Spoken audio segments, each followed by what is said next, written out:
Selamat malam pemirsa, senang sekali Headline Malam kembali hadir kali ini bersama saya, Rosmi Rahma. Sejumlah informasi penting akan kami hadirkan untuk Anda dan berikut di antaranya. Orang tua siswa di Balikpapan kerepotan dengan sistem PPDB online. Kecelakaan maut terjadi lagi di Gunung Lipan. Meski Kota Balikpapan telah menerapkan sistem penerimaan peserta didik baru berbasis online guna menerapkan protokol kesehatan di masa pandemi COVID-19, terlihat sejumlah wali murid tetap mendatangi sekolah-sekolah yang dituju, seperti terlihat di SMA Negeri 1 dan SMP Negeri 1 Balikpapan pada Senin 22 Juni 2020 pagi. Menurut sebagian wali murid, sistem PPDB online cukup merepotkan, terlebih web yang telah disediakan error. Wali murid mengaku tidak bisa login untuk mendaftarkan anaknya secara online. Kepala Sekolah SMP Negeri 1 Balikpapan benarkan jika jaringan web sekolahnya masih mengalami perbaikan dan diharapkan wali murid untuk bersabar. Dari apa yang sudah ditetapkan dan diimbau bahwa lebih baik mendaftar secara online. Kemudian kalau kesulitan silakan menghubungi nomor telepon yang sudah tertera. Kalau sudah betul-betul mentok tidak bisa, ya silakan menghubungi saya, nanti akan saya arahkan untuk dibantu. Jadi pertama keluhan itu kan sampai jam berapa tadi mungkin bingung ya, ini kok daftar online tapi kok belum bisa masuk gitu ya kan. Oh iya. Nah, ternyata memang masih ada kendala di webnya.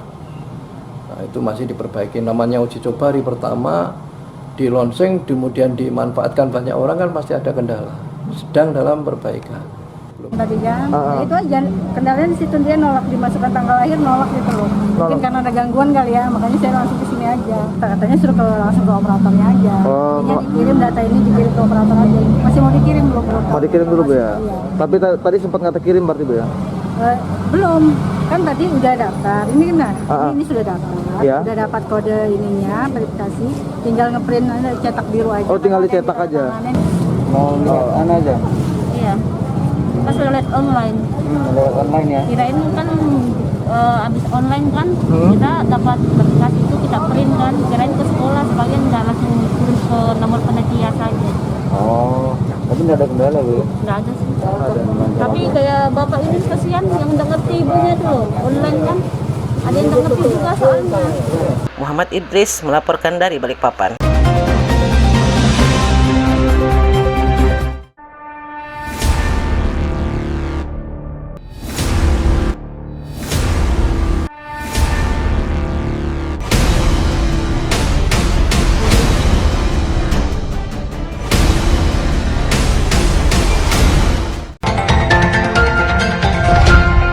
Peristiwa tabrakan terjadi Minggu subuh 21 Juni 2020.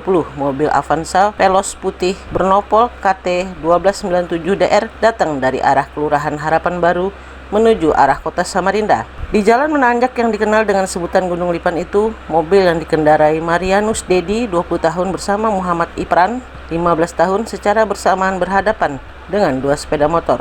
Keterangan di tempat kejadian menyebutkan diduga mobil melaju tidak di jalurnya, tapi terlalu mengambil kanan yang menjadi jalur orang lain dari arah berlawanan. Tidak mampu menguasai kendaraan, benturan keras terjadi dengan sepeda motor nomor polisi KT 4903 BAX yang dikendarai Warseno dan satu motor lainnya KT 2004 CZ dikemudikan Naparin 35 tahun yang berboncengan dengan Ibnu Hidayat. Pengendara motor seketika terpental ke jalan saat motor bertabrakan dengan mobil yang melaju dengan kecepatan tinggi. Setelah menabrak dua motor, mobil kemudian oleng dan baru berhenti saat menabrak tiang ATM Center. Akibat kejadian itu, satu pengendara atas nama Naparin tewas dengan luka berat di bagian kepala. Sementara, dua pengemudi motor lainnya mengalami luka serius dan dirawat di RSUD Yamuis. Usai terjadi kecelakaan maut, pengendara mobil yang ketakutan melarikan diri, namun polisi sudah mendapatkan identitas pemilik mobil dan pengendaranya. Tim Kaltim TV Hardin melaporkan.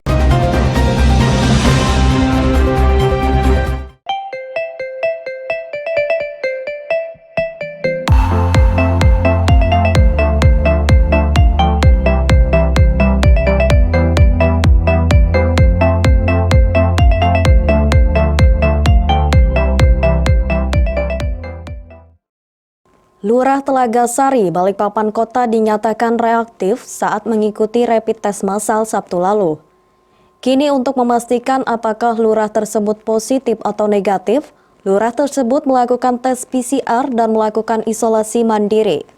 Staf Kelurahan Andri Amrullah mengatakan, untuk pelayanan hingga kini tetap berjalan seperti biasa, hanya saja terdapat pembatasan bagi masyarakat yang akan mengurus sesuatu di kantor kelurahan tersebut.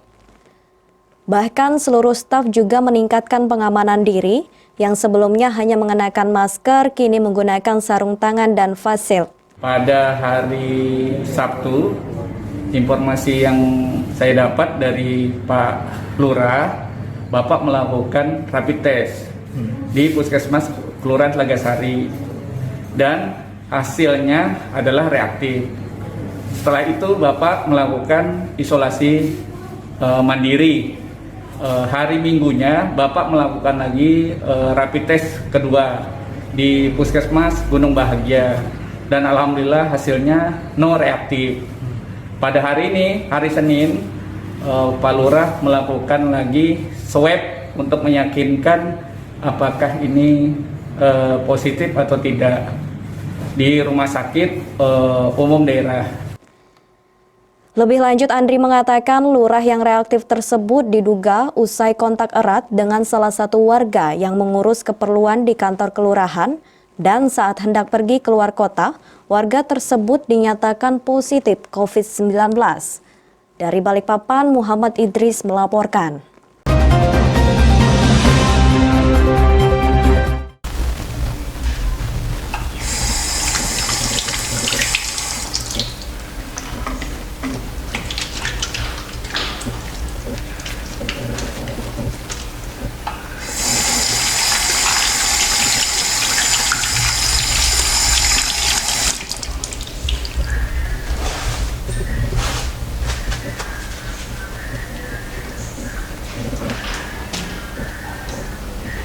Meskipun di rumah saja, kita tetap selalu menjaga kesehatan, cuci tangan, menggunakan hand sanitizer.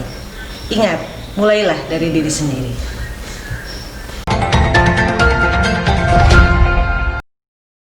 Para mahasiswa menamakan diri Gerakan Mahasiswa Pemerhati Keuangan Negara atau GMPKN mendatangi Gedung Kejaksaan Tinggi Kaltim Senin 22 Juni 2020 siang. Mereka berorasi dan membentangkan spanduk yang berisi tulisan agar aparat kejaksaan turun tangan menangani tuntutan mereka, yakni mengusut Perumda atau Perusahaan Umum Daerah Melati Bakti Setya. Perumda Melati Bakti Setya atau akrab disebut MBS, belakangan menjadi sorotan Komisi 2 DPRD Kaltim lantaran kegiatannya dengan aset besar, namun tak memberikan kontribusi signifikan pada pendapatan asli daerah. Padahal Perumda ini mengelola banyak usaha dan lahan, termasuk diantaranya induk dari PT Kaltim Karyangau Terminal yang selalu menyetor sisa hasil usaha puluhan miliar. Catatan Kaltim TV ada 10 anak perusahaan di bawah naungan MBS, namun hanya satu perusahaan, yaitu Kaltim Karyangau Terminal yang berkontribusi untuk PAD. 9 perusahaan lainnya seperti Aviaton atau pesawat, Trans Studio, Kaltim Kawasan Industri Maloy, Kaltim Pelabuhan Internasional Maloy, Kaltim Agro Mina Nusantara, dan Kaltim Bina Sarana Konstruksi malah jadi beban MBS. Belum melaporkan pertanggungjawabannya kepada pemerintah provinsi, yang kemudian dibawa ke DPR untuk dilaporkan. Ada apa dengan perusahaan ini? Biasanya kawan-kawan, kalau laporannya udah macet-macet, ada dugaan-dugaan bicara soal keuangan. Dan ini jelas kawan-kawan, banyak kemudian perusahaan-perusahaan yang ada di Kalimantan Timur tidak melaksanakan LKPJ karena kesusahan menyusun LTP keuangan. Para pendemo diterima oleh Kepala Seksi C Bidang Intelijen Kejaksaan Tinggi Kaltim Erwin. Sementara Direktur Melati Bakti Setya, Agus Dwi Tarto dikonfirmasi terpisah mengatakan pertanggungjawaban perusahaan dilakukan dalam RUPS, Rapat Umum Pemegang Saham.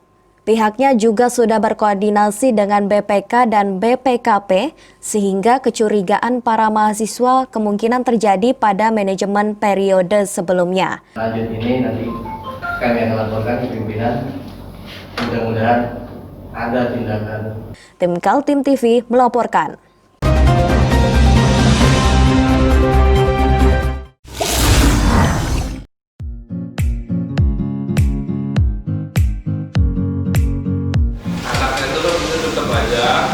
Cara mudah beriklan digital di Kaltim TV.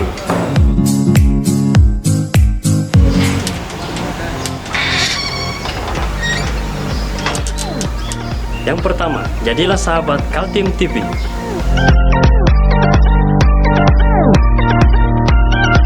Dengan Rp1.000.000, para sahabat mendapat 20 kali tayang di slot berita kamu.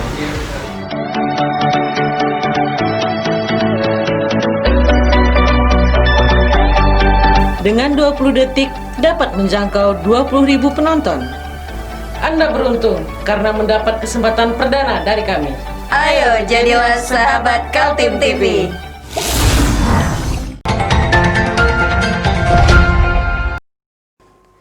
Kanwil Direktorat Jenderal Bea Cukai Kalimantan Timur melakukan pemusnahan ratusan ribu batang rokok ilegal yang diamankan pada periode 2019 hingga April 2020. Pemusnahan dilakukan di kantor Bea Cukai pada Selasa 23 Juni 2020 siang. Pemusnahan rokok ilegal ini dengan cara dibakar di gentong yang sudah disiapkan. Barang hasil penindakan berupa rokok sebanyak 562.804 batang yang diperkirakan bernilai 244 miliar dengan kerugian negara mencapai Rp201.071.680. Kepala Bagian Penindakan dan Penyidikan Bea Cukai Kalimantan Timur, Jaini Rohman menyebut, rokok ilegal yang masuk ke Kalimantan Timur ini dari Pulau Jawa Timur dan Jawa Tengah. 2019 sampai 2020. Berapa banyak, Pak? Berapa banyaknya tadi udah ada di anunya, nanti kita bagi sekitar 500.000 batang. Nilai kerugian negaranya 201 juta sekian ya. Nanti dari iannya, nilai barangnya kurang lebih agak lebih sedikit. Ini di mana aja, Pak? Dari mana aja nih, Pak? Ini di wilayah Kalbaktim, itu masih di Kaltim. Sebetulnya kita meliputi sampai Kaltara, tapi yang di utara disisir oleh kantor vertikal kami, Tarakan dan Nunukan. Pak, ini rata-rata rokok ilegal ini dari luar Kalimantan Timur atau memang produksi lokal di sini, Pak? Kalau produksi lokal tentu tidak ada ya. Kebanyakan dari Jawa Timur, Jawa Tengah, sebagian besarnya. Penindakan yang dilakukan oleh Bea Cukai menunjukkan keseriusan untuk menekan peredaran rokok ilegal sekaligus memenuhi komitmen yang telah dicanangkan secara nasional dalam operasi gempur rokok ilegal. Dari Balikpapan, Muhammad Idris, tim Kaltim TV.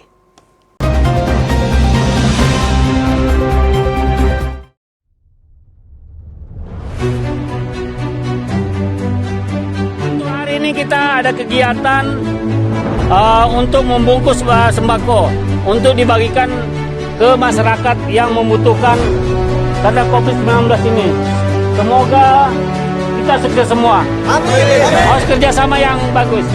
Pancasila! Amin. Pancasila! Amin. Pancasila! Amin. Merdeka! Merdeka!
Badan usaha milik desa BUMDes Bersinar Desaku yang bergerak pada unit pembangkit listrik tenaga surya memberikan subsidi pemakaian selama 2 bulan untuk periode Juni dan Juli bagi warga desa Muara Enggelam, Kecamatan Muarawis, Kabupaten Kutai Kartanegara di tengah menghadapi pandemi COVID-19.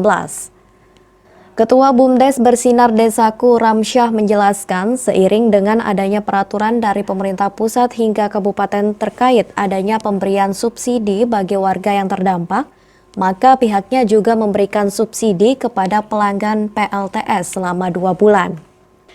Pembayaran ini bersumber dari pendapatan dari BUMDes di tahun 2019 senilai 71 juta rupiah yang telah diserahkan dan dikelola oleh pihak desa.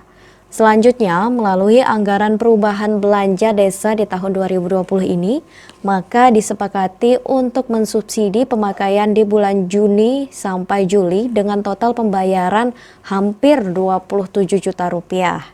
Dengan peraturan pemerintah daerah pusat ya, artinya melalui presiden, melalui badan usaha milik negara yang kita ketahui seperti PLN, air minum, pemerintah pusat, daerah, bahkan kabupaten juga ada yang melakukan subsidi. Ya kita juga seperti itu, alhamdulillah karena kita punya dana PAD, artinya pendapatan BUMDes sendiri kan hampir 71 juta di tahun 2019. Itu kan diserahkan ke desa, itu dikelola oleh desa. Nah pada tahun ini alhamdulillah hasil perubahan APBD 2020 ini pemerintahan desa mengalokasikan untuk mensubsidi selama 2 bulan, bulan Juni dan bulan Juli untuk membayar masyarakat seluruh pelanggan yang ada di Muara Enggelam itu akan disubsidi oleh pemerintah desa melalui dana PAD. Itu pun sumbernya tadi dari pendapatan BUMDes sendiri.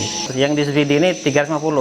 Jadi semuanya dapat 350. Tetapi bagi yang lebih itu bayar gitu. Ditagih oleh panitia. 350 itu sekitar 196 KK. PLTS ini hadir membantu warga bisa menikmati selama 24 jam dengan biaya murah, yakni sebesar Rp3.000 per hari. Sebelum adanya PLTS ini, warga biasanya memanfaatkan genset dari tiap-tiap RT dengan biaya mencapai Rp10.000 per hari dan menyala hanya pada malam hari. Tim Kaltim TV melaporkan. Masih bersama saya Rosmi Rahma, pemirsa, kembali kami sampaikan 2 berita utama Kaltim hari ini. Polresta Balikpapan musnahkan narkoba jenis sabu. Pusat perbelanjaan Big Mall Samarinda terapkan new normal.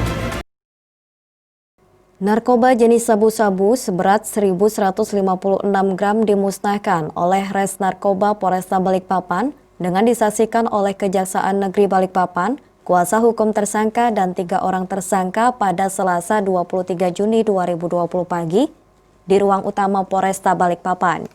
3 tersangka masing-masing yakni Andi Hairul Umam sebanyak 13 paket sabu dengan berat 60,5 gram, Aprilius Stefani 1 paket sabu seberat 1.002 gram dan Arif sebanyak 1 paket sabu dengan berat 94 gram. Ketiga tersangka ini diamankan sepanjang bulan April hingga Mei 2020. Pemusnahan dilakukan narkoba jenis sabu-sabu dengan cara memasukkan sabu ke dalam wadah yang berisi air dan diaduk hingga larut. Wakapolresta Balikpapan AKBP Sepril Sesa mengatakan, ketiga tersangka ini berbeda jaringan, hanya saja diketahui sabu berasal dari wilayah utara. Baik, untuk kegiatan pemusnahan barang bukti pada siang hari ini, adapun jumlah barang bukti yang dimusnahkan totalnya 1.156 gram dari 3 tersangka. Itu sudah disisihkan Pak? Sudah disisihkan semua, ya, masing-masing RP sudah disisihkan. Kemudian pada hari ini kita juga dalam pelaksanaannya kita hadir dari pengadilan, kejaksaan dan PH dari masing-masing tersangka serta disaksikan oleh para tersangka sendiri. Mas, kan pemusnahan Mas, nyesel nggak Mas? Silakan Mas. Biasa. Biasa aja ya. Dari mana sih Mas sabunya Mas dapat? Dari orang ya. Orang yang tadi kenal. Memang mau dijual lagi ya? Jual apa aja? Usai dimusnahkan, larutan air berisi sabu dimasukkan ke dalam toilet sehingga larut dan tidak bisa digunakan. Dari Balikpapan, Muhammad Idris, Tim Kaltim TV.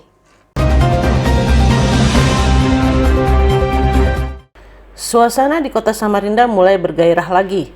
Pasar tradisional dan mal sudah ramai oleh warga yang ingin berbelanja. Di Big Mall yang merupakan pasar modern terbesar di Kota Samarinda, 98% sudah buka kembali. Dari sekitar 200-an tenan yang sempat tutup, tinggal 3 tenan yang masih tutup, yakni tempat hiburan dan permainan, lantaran mengikuti kebijakan manajemen tenan itu secara rasional. Dari tenan yang ada, kita itu sekitar 200 lebih ya. Itu tinggal sebenarnya sekitar ya 3 saja yang belum buka. Oh, tinggal 3? Iya. XX1, kemudian ada Playtopia. Nah, ini dua-duanya sih area bermainnya. Kemudian maksudnya kalau XX1 bukan bermain tapi hiburan gitu ya. Nah, ini secara nasional XX1 memang belum buka, bukan hanya di sini saja, hampir seluruh Indonesia.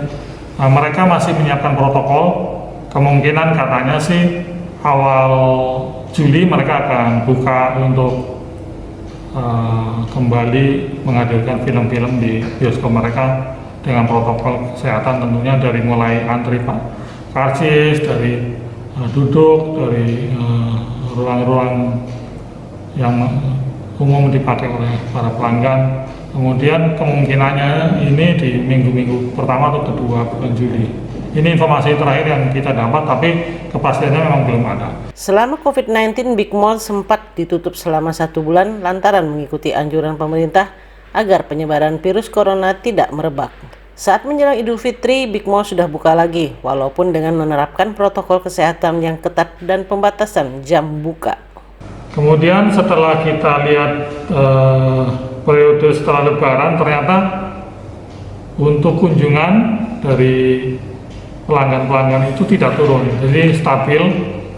Akhirnya kita memutuskan untuk kita adakan review apakah kita akan buka normal atau bagaimana gitu ya. Pada tanggal 28 Mei juga itu ada edaran dari pemerintah kota di sini bahwa semua taman hiburan, area permainan, pusat perbelanjaan boleh buka kan untuk meningkatkan kembali perekonomian yang ada di Samarinda. Jadi kita mengajak semua tenan untuk yang masih pada tutup waktu itu untuk buka kembali. Tujuannya ya untuk mempercepat roda perekonomian kembali lagi ya. Meski berangsur normal, diakui Ahmad Sedek Prawinko, General Manager Big Mall, kalau jumlah pengunjung harian baru 50% dari kondisi sebelum pandemi. Target manajemen pada bulan Juli bisa naik menjadi 70%. Tim Kaltim TV Hardin melaporkan. Berita tadi sekaligus menutup perjumpaan kita kali ini. Akhirnya saya dan seluruh kerabat kerja yang bertugas mengucapkan terima kasih atas perhatian Anda. Selamat malam, sampai jumpa.